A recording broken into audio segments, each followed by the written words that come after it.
नमस्कार, बहुत बहुत स्वागत है आप सभी का डीडी न्यूज के इस खास कार्यक्रम इस वक्त में। मैं हूं निखिल सिंह और क्या है इस वक्त की बड़ी खबरें जिनके बारे में विस्तार से जानने समझने को लेकर आपके मन में जिज्ञासा है।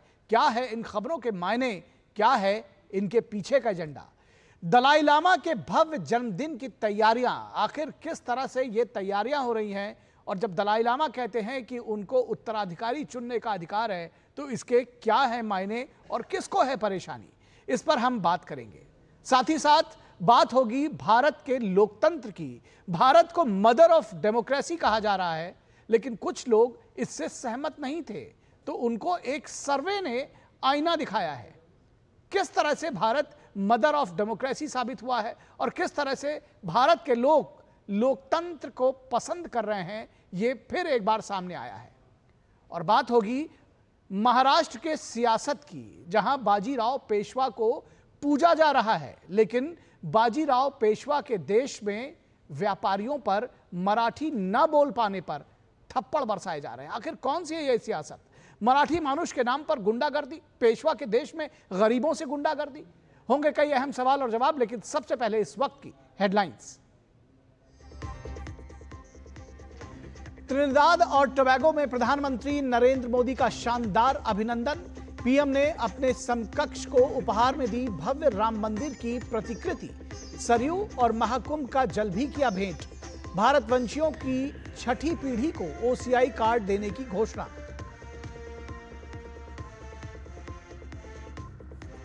प्रधानमंत्री नरेंद्र मोदी को दिया जाएगा त्रिनिदाद और टोबैगो का सर्वोच्च नागरिक सम्मान। प्रधानमंत्री कमला प्रसाद बिसेसर ने पीएम मोदी को बताया सर्वाधिक सम्मानित नेता। आज दोनों देशों के बीच होगी द्विपक्षीय वार्ता।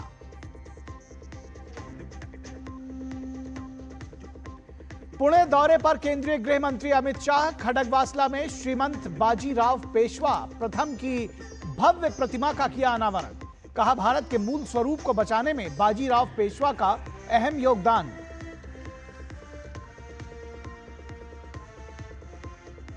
पेशवा के देश में गरीबों से गुंडागर्दी पर गरमाई सियासत। मुंबई में मराठी न बोल पाने पर मनसे कार्यकर्ताओं ने व्यापारी पर बरसाए थप्पड़। आरोपियों की गिरफ्तारी के बाद जमानत। बीजेपी नेता नीतेश राणे ने दी चुनौती। गरीब हिंदू अगर हिंदी बोलता है तो उसे मारा जाता है, लेकिन मोहम्मद अली रोड पर कोई मराठी की बात करने की हिम्मत नहीं जुटाता। और राष्ट्रपति द्रौपदी मुर्मू ने किया डूरंड कप के 134वें संस्करण की ट्रॉफी का अनावरण। कहा खेल समाज में एकीकरण का करता है काम। पश्चिम बंगाल, असम, मेघालय, मणिपुर और झारखंड में होंगे डूरंड कप के मेजबान राज्य।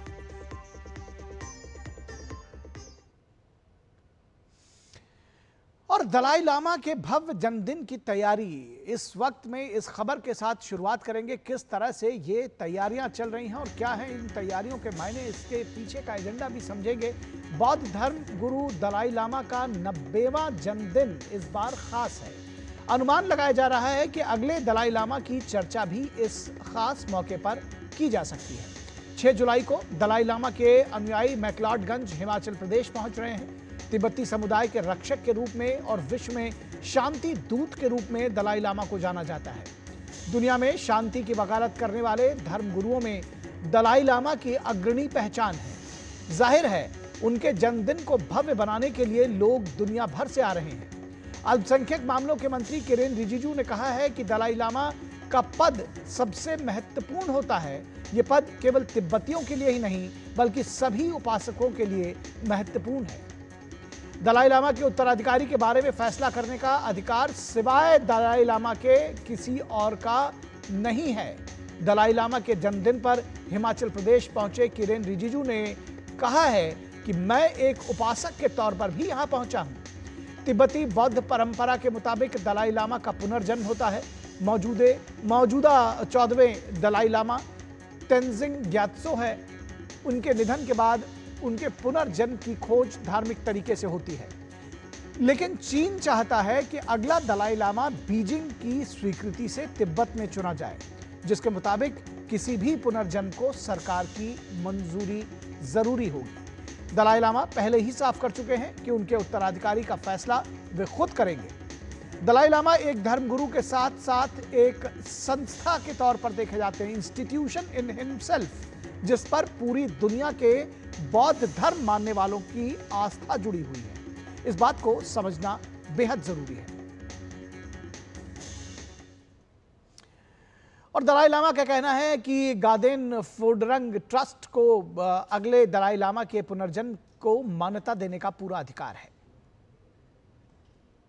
가달라메 가서 어디다 연시사디 지 진주기 미 로마즈 지미기타네 다디 연시시 고도스네 타셔요나 때 다가 타셔셔로다 경호군이 나름 문지 제조 대 자동매만 나세신 연시 문지기 제그 경구소 달라라메 라장 간대포장 이지계 이지계제 왕대 gen진 남의 여보다 शेषुजन 티주 미소게 내월은 교가야 매버지 कुंजी। और केंद्रीय मंत्री किरेन रिजिजू का कहना है कि दलाई लामा को अपना उत्तराधिकारी खुद चुनने का पूरा अधिकार है। अनुयायी का तरफ से बोल रहा हूं, मैं एक डिवोटी हूं, परम पावन दलाई लामा जी को मानता हूं।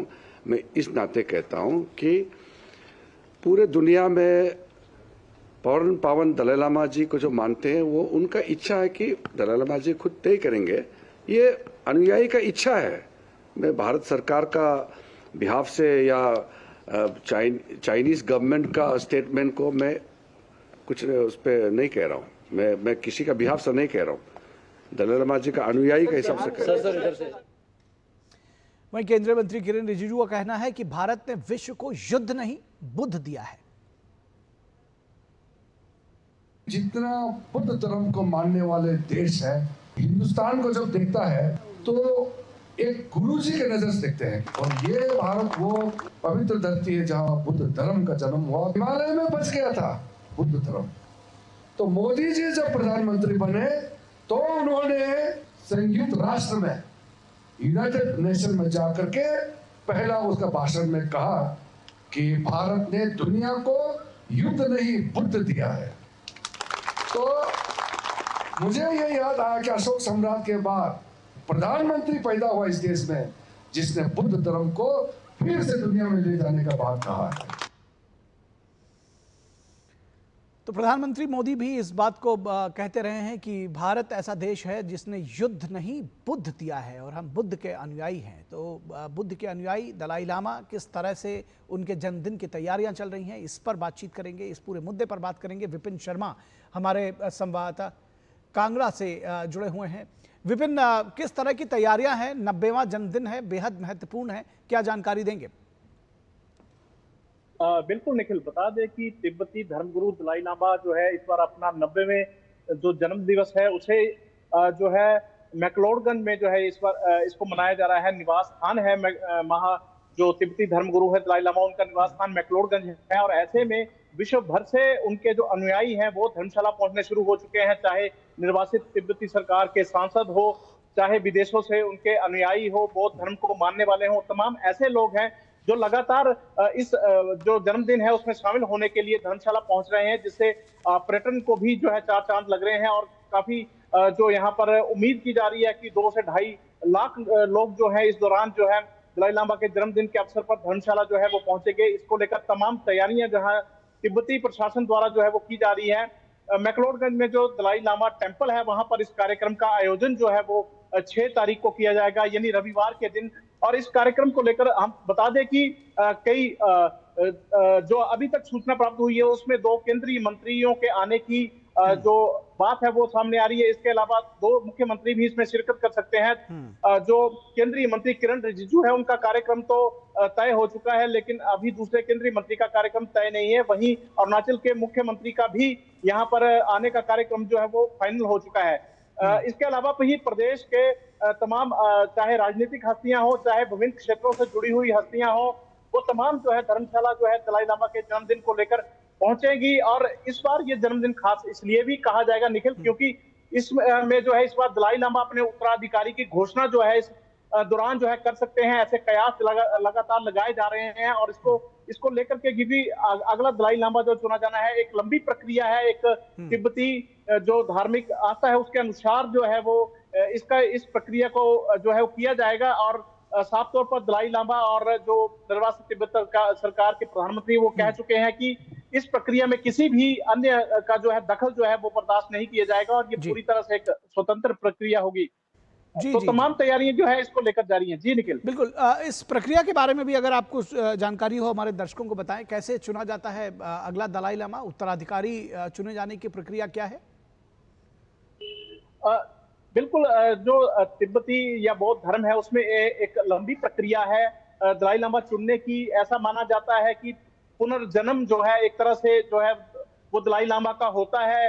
अब वो ये किस तरह से होगा, वो बचपन में होगा, इसको लेकर के तो तिब्बती जो दलाई लामा ट्रस्ट है वो ही इसके ऊपर जो है वो एक लंबी प्रक्रिया के तहत फैसला लेंगे। लेकिन जो है एक धार्मिक मान्यताओं के अनुसार जो उनकी एक लंबी प्रक्रिया है उसके अनुसार जो है कहाँ उसका जन्म होगा, किस तरह से उसकी पहचान की जाएगी, ये जो है तमाम जो है प्रक्रिया के तहत चलता है। और लंबी प्रक्रिया के बाद जो है कौन अगला दलाई लामा बनेगा इसका जो है वो सामने आएगा। लेकिन दलाई लामा के समर्थक जी बिल्कुल, इसका दरअसल जो पूरा मामला है वो थोड़ा राजनीतिक विवादों में उलझता हुआ भी नजर आ रहा है। इस पूरी खबर पर बातचीत करने के लिए हमारे साथ हमारे कंसल्टिंग एडिटर विनोद मिश्रा भी मौजूद हैं। विपिन, आप हमारे साथ बने रहें।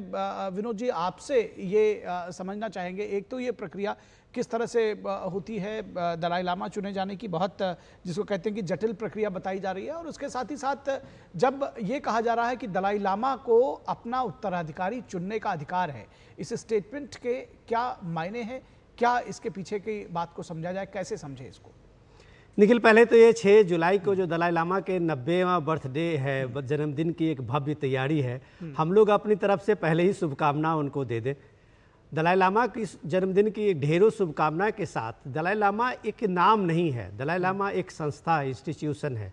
ये जो मौजूदा 14वें दलाई लामा है निखिल, ये अंतर्राष्ट्रीय स्तर पे आप ये देखिए कि नोबेल पुरस्कार भी इनको मिला हुआ है, शांति का नोबेल पुरस्कार है जी।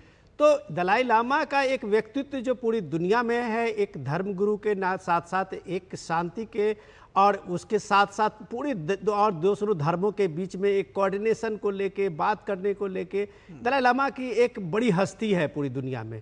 बौद्ध धर्म गुरु के से अलावा भी दुनिया के लोग जो है दलाई लामा की एक इज्जत करते हैं। तो जाहिर सी बात है कि ये एक सिर्फ तिब्बत का मामला नहीं होता है। जब एक दलाई लामा की बात आप कहते हैं और उनके उत्तराधिकारी की बात कहते हैं, वो सीधे सीधे पूरे बौद्ध के जो धर्म के मानने वाले अनुयायी हैं पूरी दुनिया में, उनकी एक आस्था है। यही बात जब किरण रिजिजू कहते थे कि एक उपासक के रूप में, एक बौद्ध धर्म मानने वाले के रूप में अगर वो वहाँ पे है, तो वो जाहिर सी बात है कि उनके हर उपासक के मन में ये होता है कि भाई उसका जो धर्मगुरु अगला कौन होगा, दलाई लामा कौन होगा, ये उसकी व्यवस्था में हो, न कि किसी देश के कोई रूल से हो और कोई व्यवस्था में उसको बताए कि ये आपका अगला लामा है।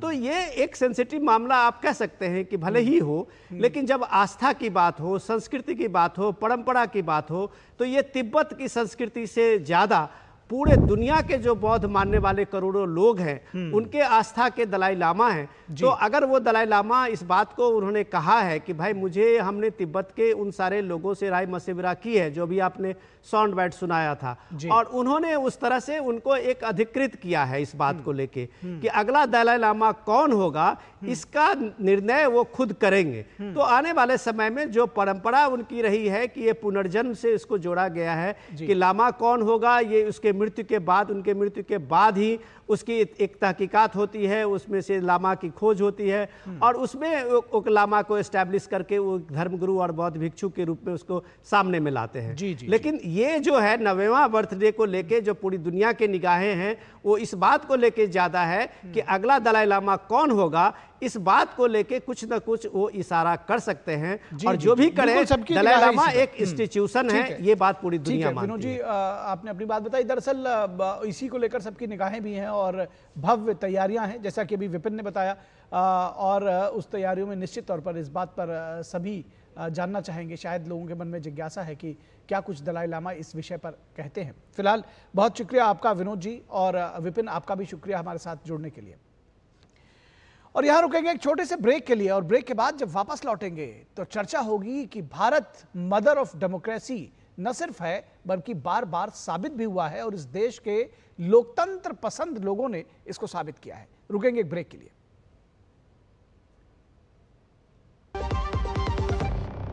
पता है, I was a bright student. कुछ करना चाहती थी, कुछ बनना चाहती थी। आप अपना खुद का स्टार्ट कीजिए ना। खुद का बिजनेस, पर उसमें पैसे तो बहुत लगेंगे ना। Zero investment. Zero investment? हाँ, आई एम डूइंग इट। मैं एक principal madam, she is my client. मैं LIC एजेंट हूँ। LIC एजेंट बनो। अब बड़ा सोचो। हमारी वेबसाइट पर जाएं या अपनी नजदीकी LIC शाखा से संपर्क करें। मेरी पसंद, मेरी पसंद, मेरी पसंद, मेरी पसंद, हमारी पसंद, हम सबकी पसंद। मजबूत देश का मजबूत सरिया हो गया स्टील। जो लक्ष्य चुना था समझ आने लगा है। GLA यूनिवर्सिटी, उच्च लक्ष्य की निश्चित प्राप्ति। ब्रेक के बाद एक बार फिर आप सभी का स्वागत है, और बात होगी मदर ऑफ डेमोक्रेसी यानी भारत की, लोकतंत्र की जननी भारत। जब कहा जाता है कि सबसे पुराना और सबसे बड़ा लोकतंत्र है भारत और हम उस पर गर्व करते हैं, तो आखिर जो भारतीय हैं वो किस तरह से इस एक सर्वे हुआ है जिसमें वो अग्रणी साबित हुए हैं, इसकी बात करेंगे। मदर ऑफ डेमोक्रेसी, प्रधानमंत्री नरेंद्र मोदी जब कहते हैं कि भारत लोकतंत्र की जननी है, तो जाहिर है वे इस देश के सैकड़ों वर्षों की लोकतंत्र की परंपरा और उसकी संस्कृति को भी दुनिया के सामने रखते हैं। अमेरिकी थिंक टैंक प्यू रिसर्च सेंटर के हालिया सर्वे इसे और उसने पुख्ता किया है। तकरीबन 22 देशों के 58% युवाओं ने अपने देश के लोकतंत्र से नाराजगी दिखाई है, जबकि भारत के 74% युवा भारत के लोकतंत्र से पूर्णतः संतुष्ट दिखे हैं। गवर्नेंस बैरोमीटर के इस सर्वे में सिर्फ स्वीडन 75% यानी भारत से 1% आगे है, और वो अग्रणी देश है। अगर टॉप 5 देशों के गवर्नेंस बैरोमीटर का जायजा लें तो स्वीडन में 75% लोग संतुष्ट हैं, तो भारत में 74% लोग, इंडोनेशिया में 66%, ऑस्ट्रेलिया में 61% और जर्मनी में 61% लोग अपने देश के लोकतंत्र से संतुष्ट हैं।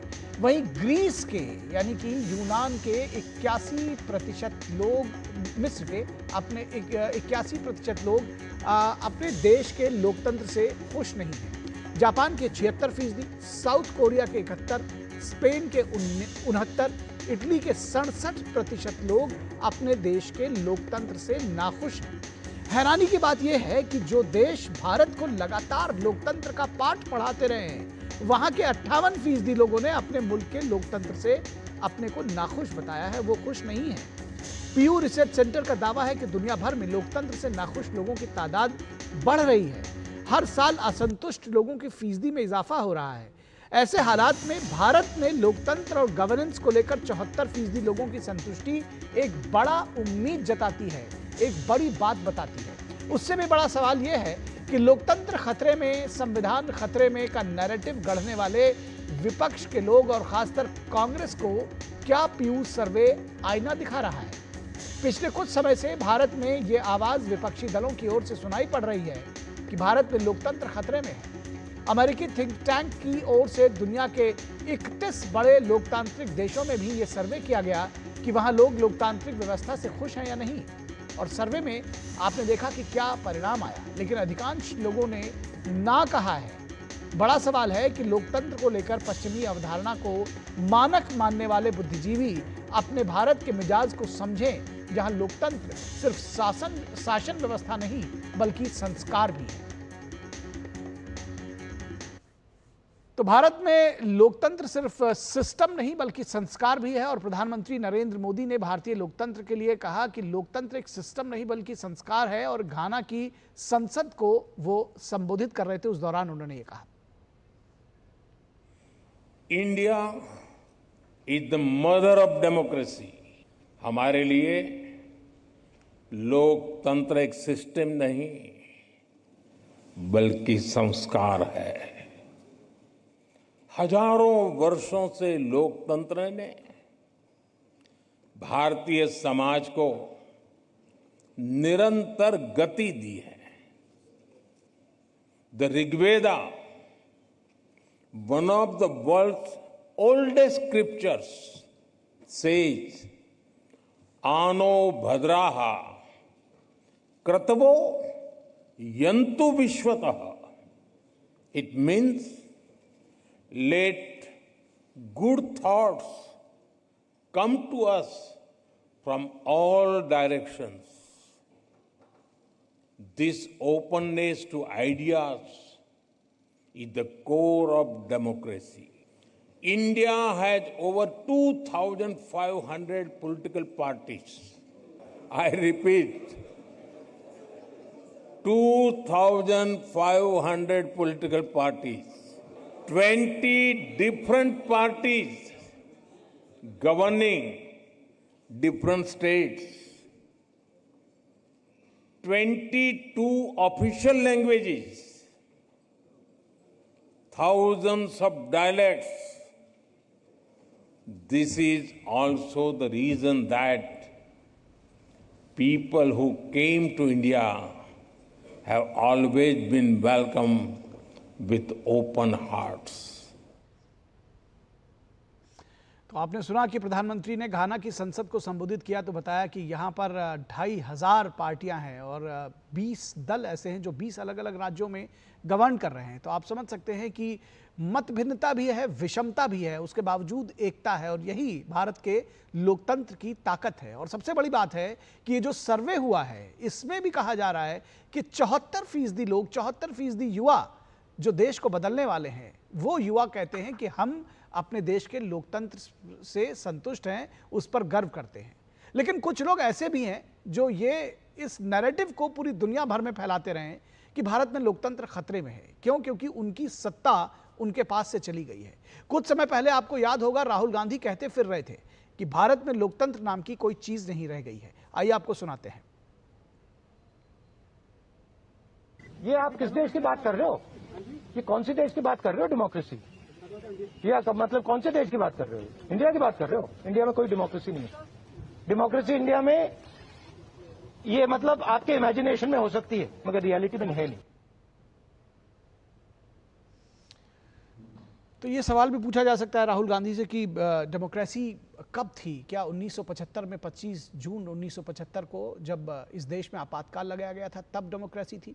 फिलहाल 74% युवा इस बात का जवाब शायद वे विपक्ष को, सिर्फ राहुल गांधी को नहीं, ऐसे सभी लोगों को देते हैं जो इस पर सवाल उठा रहे हैं। इस पूरे विषय पर चर्चा करने के लिए हमारे साथ 3 खास मेहमान जुड़े हुए हैं, उनसे आपका परिचय करा दें। हमारे साथ डॉक्टर कौशल कांत मिश्रा, बीजेपी के प्रवक्ता, जुड़े हुए हैं। डॉक्टर कौशल कांत मिश्रा, स्वागत है आपका। दुष्यंत नागर जी पॉलिटिकल एनालिस्ट हैं और कांग्रेस का पक्ष रखते हैं, कांग्रेस की नीतियों के समर्थक हैं, वो हमारे साथ जुड़े हुए हैं। दुष्यंत जी, बहुत स्वागत है आपका। और विनोद मिश्रा, हमारे कंसल्टिंग एडिटर, हमारे साथ जुड़े हुए हैं, उनसे इस चर्चा की शुरुआत करेंगे। विनोद जी, आपसे सबसे पहले समझना चाहेंगे, 74% युवा इस देश के कहते हैं कि लोकतंत्र से हम संतुष्ट हैं। ये कितने बड़े एसेट के तौर पर इसको देखा जाना चाहिए? और जब ये कहा जाता है कि हमारे देश के नेता, चाहे वो प्रधानमंत्री हो या जो दूसरे लोग हों, जब लोकतंत्र में वो अपनी दृढ़ इच्छा जताते हैं और बार बार कहते हैं कि भारत लोकतंत्र की जननी है, तो ये उस बात को और बल देता है। देखिए, अभी आपने जो सुनाया प्राइम मिनिस्टर का बाइट, उसी से आपको ये समझ में आएगा पीयू के रिसर्च जो है वो भारत की इस परंपरा को और भारत की इस संस्कृति को कैसे समझने की कोशिश की है। लोकतंत्र का मतलब सीधे सीधे साथ में ये देखिए कि इसमें गवर्नेंस का एक बैरोमीटर भी है कि किसी भी लोकतांत्रिक देश में जो गवर्नेंस है उसके बैरोमीटर में वहाँ के जो नौजवान हैं, वहाँ के जो लोग हैं, वो कितना खुश हैं और कितना उससे नाखुश है। तो आप ये देखिए कि जो गुड गवर्नेंस की बात जब आप कहते हैं तो उस गुड गवर्नेंस में ये बात आप ये इस बात को भी पीएम की इस चीज़ को कोट कर सकते हैं कि जब वो कहते हैं कि मैक्सिमम गवर्नेंस और मिनिमम गवर्नमेंट, आप एक प्रणाली में, एक व्यवस्था में जब मैक्सिमम गवर्नेंस को देते हैं और मिनिमम गवर्नमेंट को रखते हैं, मतलब ज़्यादा कम से कम हस्तक्षेप सरकार को हो, तो वो उसमें लोगों को इस डेमोक्रेसी में कैसे सूट किया है कि लगातार पीयू के रिसर्च में आप पिछले साल से कई साल से आंकड़ा देखें कि वो जब से आपने ये इसमें गवर्नमेंट की भागीदारी जो है हर चीज़ों में, शासन की व्यवस्था में, आप राशन की दुकान से लेके और एक छोटे दुकान करेंगे उसमें शासन आपके सामने में खड़ा होता था, लाइसेंस राज एक तरह से सामने में आता था। तो आज का जो मॉडल है गवर्नेंस का, उसको लेके जो लोगों का रिएक्शन है वो चौंकाने वाला है कि आपके देश में अगर 74% लोग कह रहे हैं कि हम इस मॉडल से खुश हैं और हम इस गवर्नेंस से खुश हैं, तो ये लोकतंत्र को एक ताकत देती है। ये सिर्फ एक लोकतंत्र को ही ताकत नहीं देती है, साथ साथ उसके साथ चलने वाले जो अपोजिशन के नैरेटिव होते हैं, लोकतंत्र खतरे में, संविधान खतरे में, और इसको लेकर लगातार नैरेटिव्स दिया जाता है। तब इस तरह का जो एक अमेरिकन थिंक टैंक है पीयू रिसर्च, और वो रिसर्च जब आपके सामने में आता है तो लोगों में एक उम्मीद जगाता है कि भारत का लोकतंत्र सच में मजबूत है और इस लोकतंत्र में लोगों की आस्था पहले से कुछ और ज्यादा ही हुई है। निखिल, ठीक है। दुष्यंत नागर जी, पीयू रिसर्च की रिपोर्ट आई है और राहुल गांधी का स्टेटमेंट भी आप शायद इसके पहले भी बार बार सुनते रहे होंगे, किससे सहमत हैं आप? देखिए सर, जो राहुल जी ने कहा है वो सारी वर्तमान समय की सच्चाई उन्होंने कही।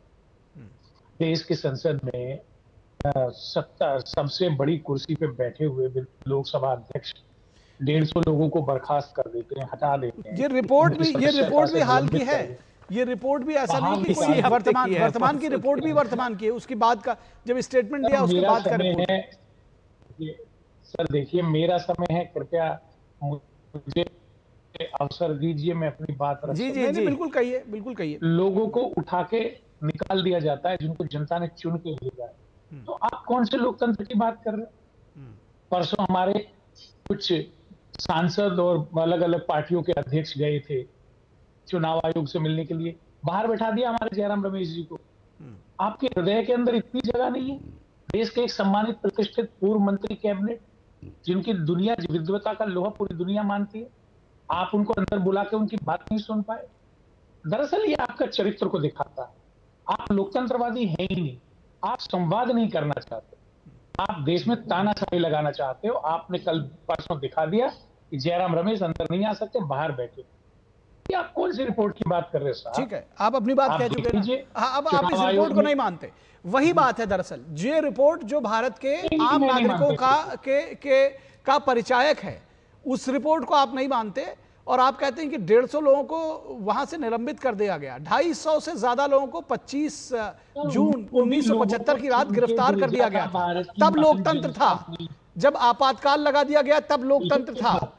और आपके अगर सांसद किसी आचरण की वजह से निलंबित कर दिए गए तो लोकतंत्र खतरे में हो गया। सोनिया गांधी, मुझे कहना नहीं चाहिए, लेकिन आप बताइए 10 जनपद के आवास पर क्या इसी तरह से फर्राटा भरते हुए गाड़ी आप जा सकते हैं?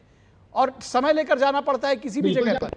मैं जयराम रमेश को क्यों बैठाया गया, कैसे बैठाया गया, बैठाया गया भी नहीं बैठाया गया, मैं उस पर नहीं जा रहा हूं। लेकिन नहीं, एक मिनट विनोद जी, लेकिन उसके बावजूद जब कंपैरिजन होगा, आप कह रहे हैं कि सांसद अगर सस्पेंड कर दिए गए तो लोकतंत्र चला गया। इस देश के 74% युवा कहते हैं कि वो लोकतंत्र है, वो उस पर गर्व करते हैं, उसको आप नहीं मानेंगे। ये कैसी बात करेंगे? नहीं मानेंगे।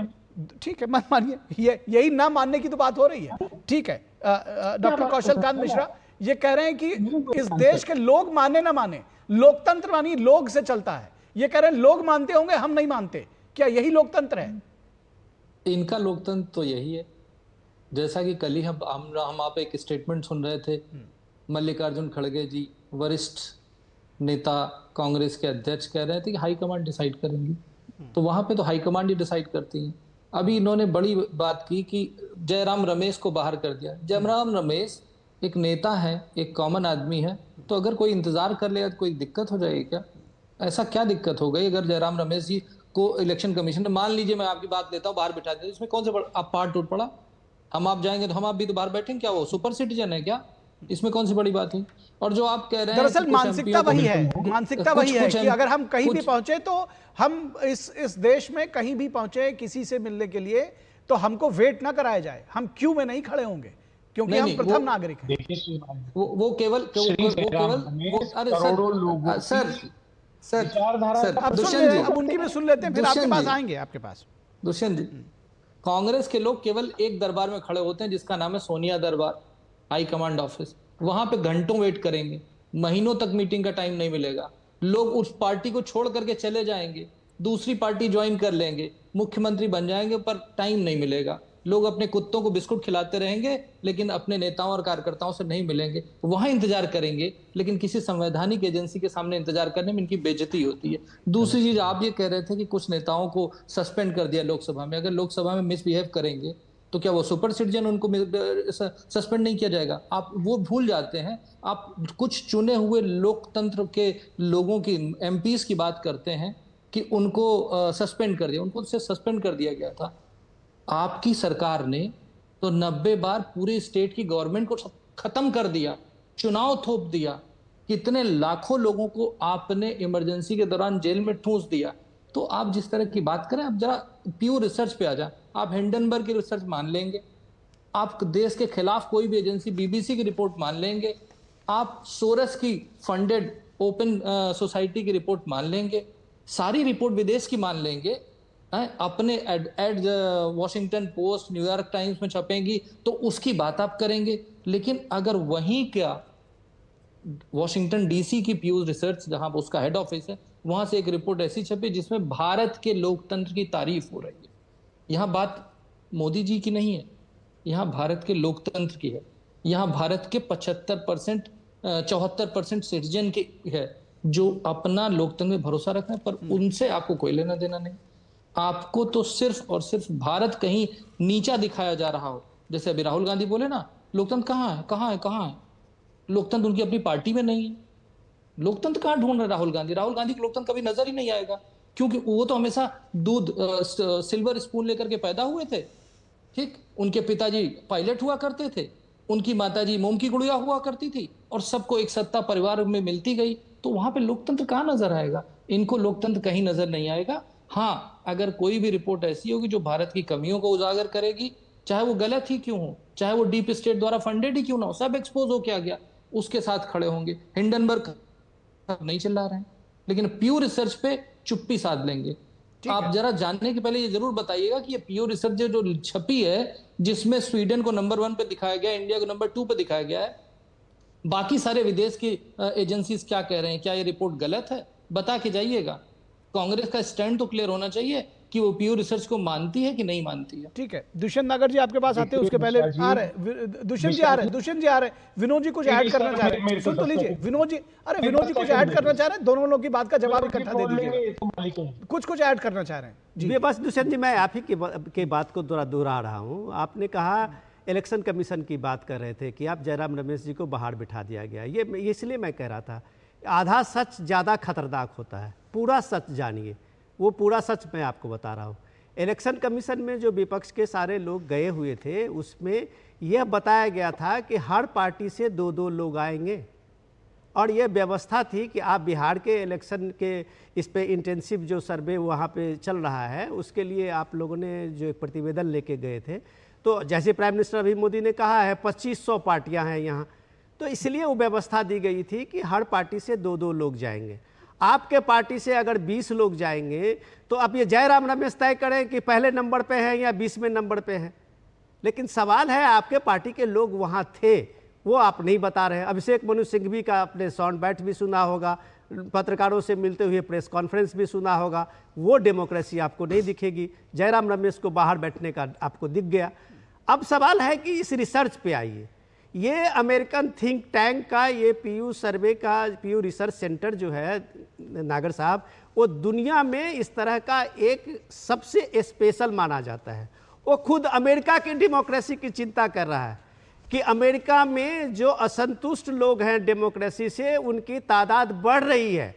वो चिंता यूरोपियन कंट्री के बारे में कह रहे हैं कि 58% अगर लोग अपने देश के डेमोक्रेसी गवर्नेंस के मॉडल से नाखुश हैं तो ये चिंताजनक है। उस कंपैरिजन में जो लोग भारत के लोकतंत्र को शिक्षा दे रहे थे, लोकतंत्र की पाठ पढ़ाते रहते हैं दिन रात, इंडेक्स निकालते रहते हैं, उनके लिए भी एक आईना है कि जब पीयू रिसर्च कहता है कि 74% यहाँ के लोग, यहाँ के युवा 18 से 35 साल की उम्र के 35,000 लोगों के बीच का ये सर्वे है अक्रॉस नेशन, तो अगर वो ये बात के सामने में रख रहा है कि वो इस देश के गवर्नेंस मॉडल से, लोकतंत्र से खुश है, तो उसके साथ साथ आपको उसकी इकोनॉमी भी समझनी चाहिए कि इकोनॉमी लेवल पे जब आप कहते हैं ना गुड पॉलिटिक्स, तो गुड इकोनॉमिक्स भी होता है कि उस लेवल पे लोगों की संतुष्टि है और वो कह रहा है कि देश ने विकास किया है, देश की विकास की मुख्य धारा में वो लोग जुड़ा हुआ है, तो 74% लोग कहता है, तो वो उसके मायने होते हैं। आपके वो संविधान दिखाने से खतरे में, लोकतंत्र खतरे में, ये नैरेटिव के लिए ये पीयू रिसर्च आपको एक सबक दिया है। ठीक है, दुष्यंत नागर जी, एक कई सारे सवाल उठाए गए हैं, आपके पास जवाब जरूर होंगे, लेकिन ये बात भी बताइएगा कि जॉर्ज सोरोस की हिंडनबर्ग की जो फंडेड रिपोर्ट है, हिंडनबर्ग की रिपोर्ट आप मान लेंगे, जो बाकी बाहर के अखबार कहेंगे वो मान लेंगे? भारत देश के नागरिक हैं, आप भी गौरवान्वित होना चाहिए कि भाई कोई अगर विदेश का सर्वे है और उसमें बताया जा रहा है कि भारत के लोग संतुष्ट हैं, भारत कहीं प्रगति कर रहा है, तो अच्छा लगना चाहिए। दिक्कत क्या है? देखिए, विदेश के और अमेरिका के राष्ट्रपति ने तो ये भी कहा था कि ऑपरेशन सिंदूर को मैंने रुकवा दिया। इसका लोकतंत्र से क्या लेना देना? इसका लोकतंत्र से क्या लेना देना? तो विदेश का नहीं, आप इधर उधर के मुद्दे की, अब आप पाकिस्तान और ऑपरेशन सिंदूर की बात क्यों कर रहे हैं? अमेरिकन राष्ट्रपति की बात को नहीं माना, हमने तो भारत के प्रधानमंत्री की बात को माना।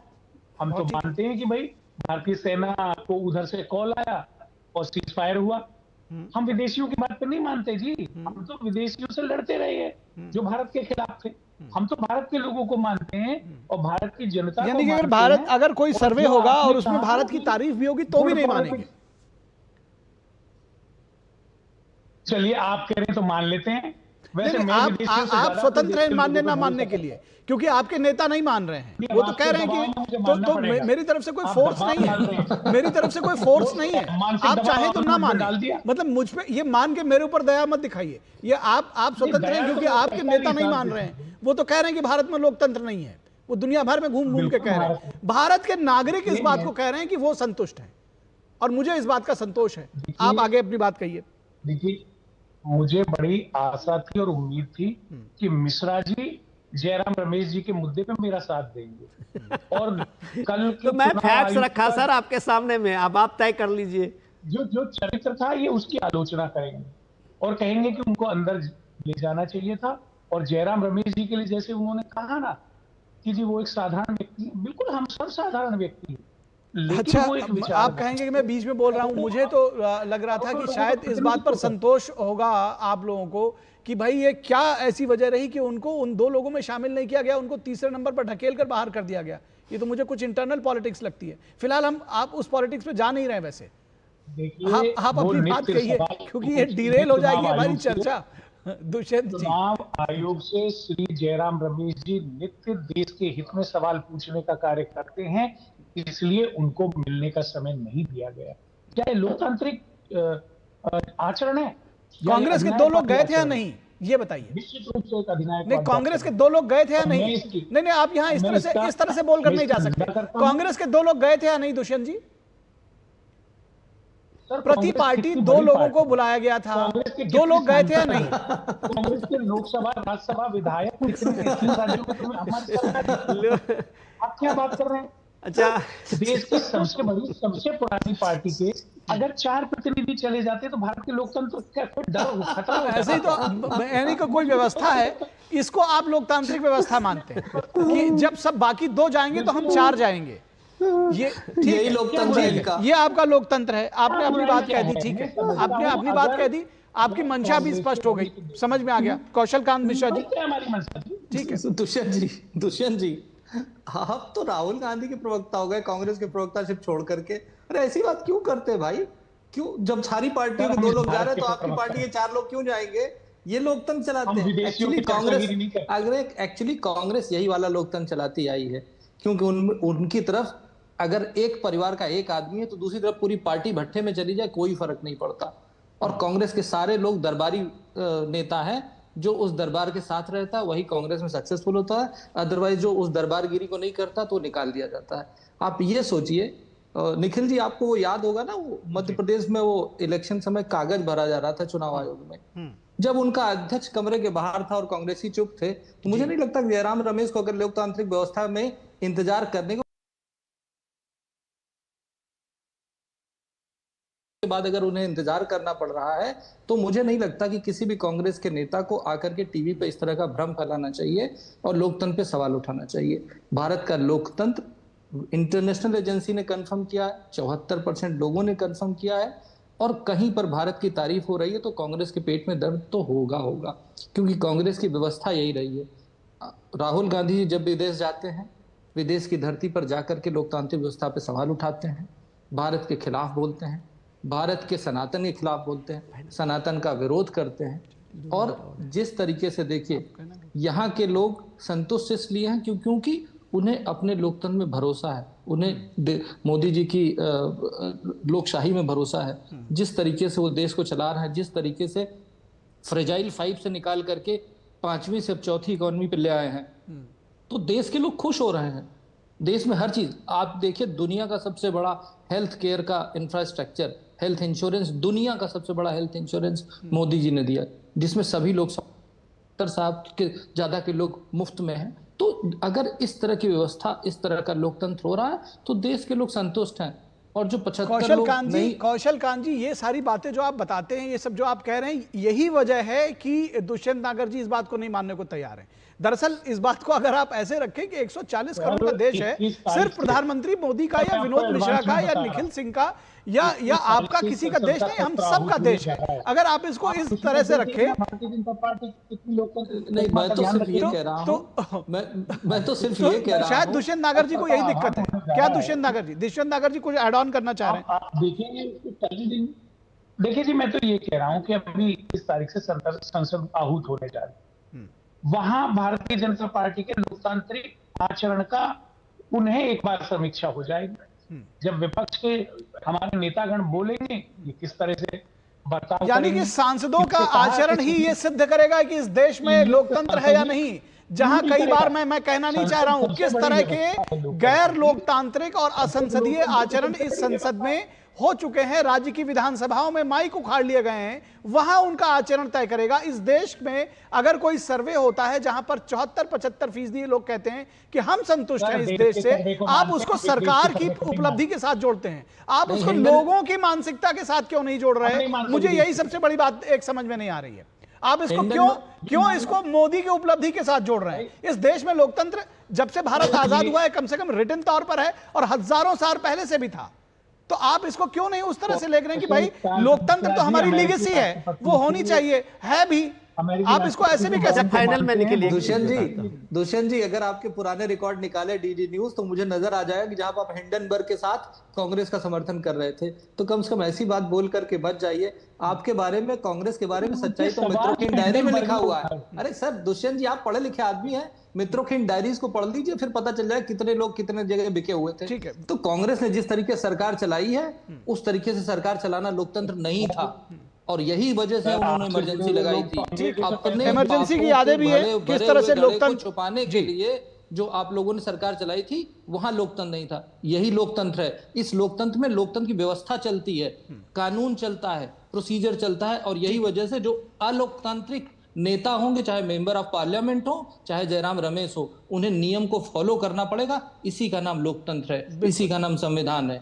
जिसको लाल कॉपी लेकर के राहुल गांधी घूमते रहते हैं और कहते हैं संविधान खतरे में। संविधान उनका खतरे में है जिनका अपना संविधान, उनकी पार्टी का संविधान खतरे में है, उनकी अपनी पार्टी खतरे में, उनके लिए संविधान खतरे में। बाकी पूरे देश के सभी लोग इस संविधान में पूरी आस्था रखते हैं। मोदी जी के नेतृत्व में देश अच्छा चल रहा है, 4थी इकोनॉमी बन चुका है, 3री इकोनॉमी का वादा है।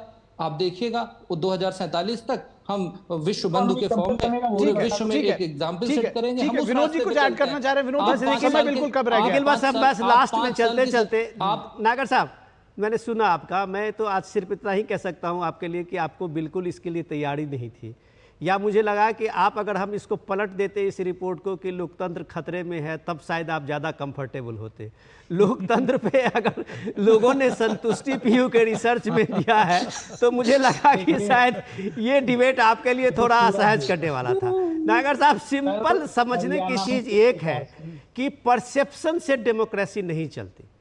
आपने जो शासन का मॉडल चलाया था, गवर्नेंस मॉडल, वो परसेप्शन बेस्ड था। ये जो मॉडल है उसमें रियलिटी बेस्ड है।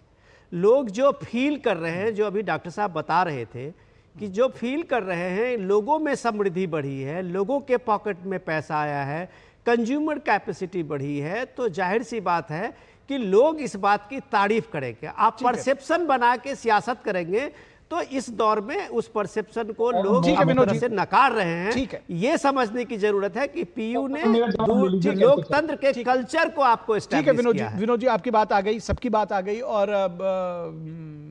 दुष्यंत नागर जी आपकी भी बात आ गई। अब आप कुछ ऐड मत करिए, कुछ आप कहेंगे उसका जवाब देने के लिए दो लोग बैठे हुए हैं। आपकी बात हम समझ गए, आपकी बात हम वहां से समझ गए। बुरा मत मानिएगा कि जहां आप ये कह रहे हैं कि भाई सारी पार्टियां दो जाएंगी, हमारी पार्टी के 4 जाएंगे, तो इसी से आपका लोकतंत्र समझ में आ गया। बहुत शुक्रिया दुष्यंत नागर जी। कौशल कांत मिश्रा जी, आपका भी स्वागत, धन्यवाद, और विनोद मिश्रा जी, आपका भी धन्यवाद। और यहां रुकेंगे एक छोटे से ब्रेक के लिए, और ब्रेक के बाद जब वापस लौटेंगे तो चर्चा होगी कि मराठी मानुष के नाम पर आखिर गुंडागर्दी क्यों, पेशवा के इस देश में गरीबों से गुंडागर्दी क्यों। रुकेंगे एक ब्रेक के लिए।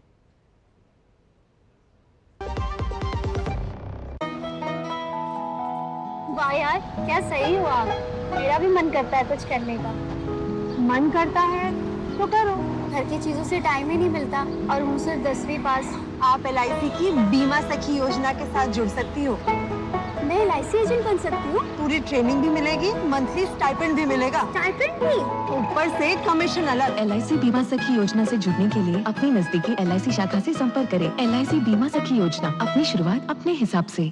जब धरती चीर कर निकलता है लोहे का पत्थर और मिलता है मोंगिया के जोश से, फिर तपता है, पिघलता है और बनता है फौलाद। अब होता है सरिया सारी खूबियों के साथ। मोंगिया स्टील, मजबूत देश का मजबूत सरिया। जाएगा तो ठीक है।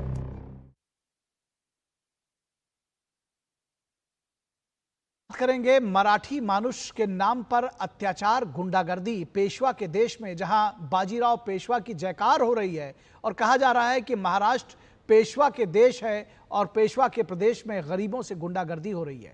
केंद्रीय गृह मंत्री अमित शाह के दौरे से बात की शुरुआत करते हैं, जो महाराष्ट्र के दौरे पर हैं, और महाराष्ट्र में सियासत भी गर्म है।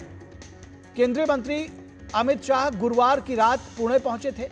गृह मंत्री राज्य में 4 कार्यक्रमों में हिस्सा ले रहे हैं। सबसे पहले उन्होंने पुणे के पास खड़गवासला स्थित राष्ट्रीय रक्षा अकादमी यानी NDA में श्रीमंत थोरले बाजीराव पेशवा की प्रतिमा का अनावरण किया। इस मौके पर उन्होंने बाजीराव पेशवा के शौर्य, मराठा स्वाभिमान और अस्मिता की बात की। हाल फिलहाल में यह अमित शाह का महाराष्ट्र का 5वां दौरा है, जो राज्य में आगामी स्थानीय और नगर निकाय चुनावों से पहले हो रहा है। राज्य में इस साल अक्टूबर-नवंबर में चुनाव होने की उम्मीद है। वहीं दक्षिण राज्यों के बाद अब महाराष्ट्र में भाषा विवाद एक बड़ा मुद्दा बनता जा रहा है। महाराष्ट्र में हिंदी को लेकर आए दिन किसी न किसी तरह से विवाद होता रहता है। अब मराठी बनाम हिंदी विवाद सियासी रंग लेता जा रहा है। इसके सियासी लाभ लेने की कोशिशें भी तेज हो गई हैं। राज्य में हिंदी अनिवार्यता के मुद्दे पर महायुति सरकार को पीछे ढकेलने का दावा करते हुए उद्धव ठाकरे अपने चचेरे भाई राज ठाकरे के साथ 5 जुलाई को वर्ली में विक्ट्री रैली यानी विजय रैली करने की तैयारियों में जुटे हुए हैं। विपक्षी एकता दिखाने की कोशिश में ठाकरे बंधु रैली में कांग्रेस, एनसीपी के शरद पवार गुट और समाजवादी पार्टी समेत सभी विपक्षी दलों के हिस्सा लेने की उम्मीद संजोए हुए थे। लेकिन रैली से पहले ही ठाकरे भाइयों को जोर का झटका धीरे से देते हुए पूर्व निर्धारित कार्यक्रमों का हवाला देते हुए मराठा क्षत्रप शरद पवार ने रैली में हिस्सा लेने से इनकार कर दिया। दरअसल सभी दल आगामी निकाय चुनावों को देखते हुए अपनी सियासी गोट बिछाने में जुटे हुए हैं। बड़ी संख्या में अपना अपना जनाधार खो चुके दोनों ठाकरे बंधु भाषा और मराठी मानुष के मुद्दे पर एकजुट होकर एक दूसरे के तारणहार बनने का सपना देख रहे हैं। लेकिन सियासत के चतुर खिलाड़ी शरद पवार मराठी मानुष के मुद्दों पर किसी एक का एक छत्र अधिकार होने नहीं देना चाहते। महाराष्ट्र में मराठी बनाम हिंदी विवाद सियासी रंग ले रहा है। एमएनएस के कार्यकर्ताओं की गुंडागर्दी ने इस मुद्दे को और भड़का दिया है। 1 जुलाई को महाराष्ट्र में हिंदी विवाद के बीच मराठी नहीं बोलने पर एक व्यापारी जो कि एक फूड का स्टॉल लगाता था, उसकी पिटाई का मामला सामने आया है। राज ठाकरे की अगुवाई वाली महाराष्ट्र की नवनिर्माण सेना यानी एमएनएस के कार्यकर्ताओं पर व्यापारी के पिटाई करने के आरोप हैं। मीरा रोड के व्यापारी को मराठी न बोलने पर थप्पड़ों की बरसात कर दी गई उसके ऊपर। ये वीडियो वायरल होने के बाद आज 7 एमएनएस कार्यकर्ताओं को गिरफ्तार कर दिया गया और फिर तुरंत जमानत भी उनको मिल गई। इस घटना के बाद व्यापारी संगठन में आक्रोश है। विरोध में मीरा भायंदर में बाजार बंद किया गया है। वहीं इस पूरे मुद्दे पर बीजेपी नेता नीतीश राणे ने ठाकरे बंधुओं को चुनौती देने के अंदाज में कहा है कि गरीब हिंदू अगर हिंदी बोलता है तो उसे मारा जाता है, लेकिन नल बाजार या मोहम्मद अली रोड पर कोई मराठी की बात नहीं करता। उन्होंने यह भी कहा कि आमिर खान और जावेद अख्तर भी तो मराठी नहीं बोलते हैं। ये बात सोचने की है जो उन्होंने बात कही है, और ये भी सोचने की बात है कि पेशवा के राज में ये गुंडागर्दी वाला दौर आखिर कैसे। बीजेपी नेता नीतीश राणे का कहना है कि हिंदुत्व पर हमला है, ये उस व्यापारी पर हमला नहीं है। सिर्फ मारा ही गया है ना, एक हिंदू को मारा गया है ना, एक हिंदू को मारा गया है, तो मुझे बोलना है कि इतनी हिम्मत जाके नल बाजार और मोहम्मद अली रोड में दिखाओ ना। वो जो दाढ़ी वाले और गोल टोपी वाले क्या मराठी में बात करते क्या? शुद्ध मराठी में बात करते हैं क्या? उधर जाने की, उनको कान के नीचे बजाने की हिम्मत नहीं है। जावेद अख्तर क्या मराठी में बात करता है क्या? आमिर खान क्या मराठी में गाता है क्या? उधर उसके मुंह से मराठी निकालने की हिम्मत नहीं है। ये गरीब हिंदू को क्यों मारने की हिम्मत कर रहे हो? ये सरकार हिंदू ने बिठाई है, हिंदुत्व विचार की सरकार है, इसलिए इस तरह की कोई भी अगर कोई हिम्मत करेगा तो हमारी सरकार भी तीसरी आंख खोलेगी, इतना मैं कहना चाहता हूं। और शिवसेना शिंदे गुट के नेता संजय निरुपम का कहना है कि इन लोगों के हिंदी भाषा का विरोध करने का एकमात्र कारण आगामी चुनाव है। देखिए, जो लोग आज हिंदी भाषा का विरोध कर रहे हैं या मराठी भाषा के लिए बहुत जोर शोर से बोल रहे हैं, उसके पीछे सिर्फ और सिर्फ राजनीतिक कारण। महानगर पालिका के चुनाव, दोनों पार्टियां, दोनों ठाकरे की जो पार्टियां हैं वो पार्टियां पूरी तरह से सिमट गई हैं। मराठी लोगों में, हिंदू लोगों में उनका विश्वास खत्म हो गया है, और ऐसे में उन पार्टियों को अपनी ये खोई हुई जमीन ढूंढनी है, और खोई जमीन ढूंढने के लिए ये मराठी का मुद्दा लेकर सामने आए हैं। एक बार महानगर पालिका चुनाव खत्म हो जाएगा, उसके बाद ये मुद्दा भी खत्म हो जाएगा। और मराठी मानुष के नाम पर गुंडागर्दी। आज केंद्रीय गृह मंत्री अमित शाह का महाराष्ट्र दौरा, गृह मंत्री राज्य में 4 कार्यक्रमों में हिस्सा ले रहे हैं। ये सारी खबरें हैं, ये इससे जुड़ी हुई हमने आपको बताई है, और आपको बताया है कि किस तरह से ये दरअसल ये जो पूरा मामला है ये सियासत के रंग में रंगा हुआ है। इस पूरी खबर पर बातचीत करने के लिए हमारे साथ हमारे संवाददाता शिशिर सेलार जुड़े हुए हैं, उनसे बातचीत करते हैं। शिशिर, किस तरह से इस पूरे मुद्दे को सियासी रंग में रंगा हुआ देख रहे हैं, और सबसे खास बात है कि भाषा का विवाद इस तरह से बढ़ा है कि जो मराठी नहीं बोलेगा उसको पीटा जाएगा मुंबई में। बिल्कुल, देखिए, हालांकि इस प्रकार की जो घटना घटी है, हमें देखना होगा इस पीछे की पृष्ठभूमि क्या है। मनसे द्वारा और मनसे कार्यकर्ताओं द्वारा ये अटैक किया गया है, ये पहली बार नहीं किया, इसके पीछे कई बार जो है इसी मुद्दे पर मनसे द्वारा जो है कार्यकर्ता आक्रामक हुए हैं। इस बार भी हम वही जो है मनसे का वो एक्शन देख रहे हैं। और कुछ दिनों पहले मनसे ने महाराष्ट्र में अगर देखा जाए तो एक बात कही थी, वो थी मराठी का प्रमुख मुद्दा। हालांकि मनसे ने कहा कि महाराष्ट्र में मराठी चलेगी, लेकिन उनका पुरजोर विरोध हिंदी को था।